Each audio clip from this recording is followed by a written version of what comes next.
அனைவருக்குமே வணக்கம். சற்று முன் வெளியாகி இருக்கக்கூடிய ஒரு மிக மிக முக்கியமான செய்தி ஒன்று வெளியாகி இருக்கு. சற்று முன் மேடையில் மயங்கி விழுந்த முதல்வர் ஸ்டாலின், போலீஸ் குவிப்பு, இது மாதிரி செய்திகள் வெளியே இருக்கு. நேற்று 2025 முதல் மாநாடு பார்த்தீங்கன்னா சட்டப்பேரவையில் பார்த்தீங்கன்னா முதல் சட்டப்பேரவை நேற்று முதல் கூட்டம் கூடியது. இதில் பேசிய ஆளுநர் ஆர்.என். ரவி அவர்களுக்கும் திமுகவுக்கும் இடையே நிறைய வாக்குவாதங்கள் ஏற்பட்டு இன்று போராட்டங்கள், இதுக்கு எதிராக போராட்டங்கள் நடத்திய நிலையில் இப்போ திடீர்னு பார்த்தீங்கன்னா இன்று போட்டு மேடைகள் போட்டு அங்கு திமுக சேர்ந்த நிர்வாகிகளும் அமைச்சர்களும் போராட்டத்தில் ஈடுபட்டு இருந்த நிலையில் திடீர்னு பார்த்தீங்கன்னா இந்த மேடையில் மயங்கி விழுந்த முதல்வர் ஸ்டாலின் அவர்கள் அங்கே இருக்கக்கூடிய அப்போலோ மருத்துவமனையில் அனுமதி பெற்று இப்போ சிகிச்சை பெற்று வரும் முறையில் தான் திமுகவுடைய பெரும் அதிர்ச்சியை ஏற்படுத்தியிருக்கு. இதை பற்றி இந்த வீடியோவில் நாம் முழுமையாக பார்க்கலாம். அதுக்கு முன்னாடி நம்ம சேனலுக்கு இப்போ தான் நீங்கள் முதல் முறையாக வந்திருக்கீங்க அப்படின்னா மறக்காமல் நம்மளுடைய சேனல் சப்ஸ்கிரைப் பண்ணி சப்போர்ட் பண்ணுங்கள். வாங்க வீடியோக்குள்ளே போகலாம்.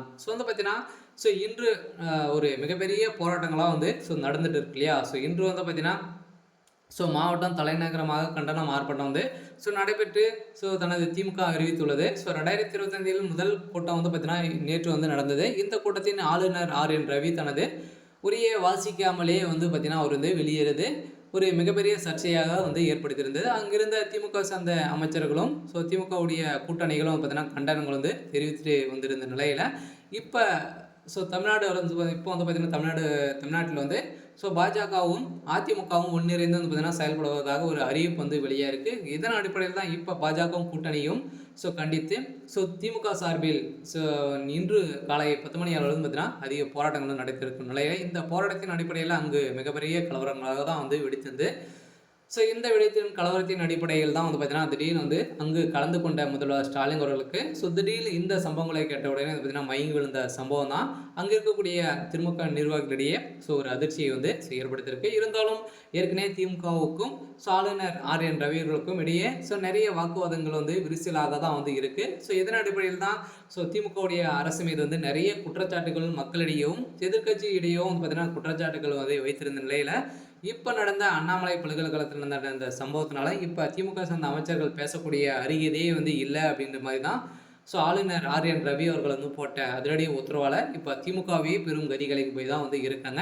இதைத் தொடர்ந்து தான் இப்போ மேடை போராட்டத்தில் ஈடுபட்டு இருந்த முதல்வர் ஸ்டாலின் அவர்கள் மயங்கி விழுந்த சம்பவத்தினால அங்கு ஒரு பரபரப்பை ஏற்படுத்தியிருக்கு. இருந்தாலும் அரசு கொடுத்த உரையால் இருப்பது தான் அவை குறிப்பில் இடம்பெறும் என முதலமைச்சர் ஸ்டாலின் அப்போது நேருக்கு நேர் பதிலடி கொடுத்திருக்கும் நிலையில் ஆளுநர் ஆர்.என். ரவி அவையில் இருந்து வெளியேற்றியிருந்த நிலையில் 2024 ஆண்டு உரையின் தொடக்கத்தில் தமிழ்தாய் வாழ்த்து பாட வைத்திருந்த நிலையெல்லாம் இந்த நிறைய சர்ச்சைகள் ஏற்பட்ட காரணத்தினால தான் இவர் அவாய்ட் பண்ணியிருக்காரு அப்படின்ற மாதிரி வெளியே இருக்கு. சரி, ஓகே, இன்னைக்கான அப்டேட் இதுதான். மறக்காம நம்மளுடைய சேனலை சப்ஸ்கிரைப் பண்ணிக்கோங்க. தேங்க்யூ.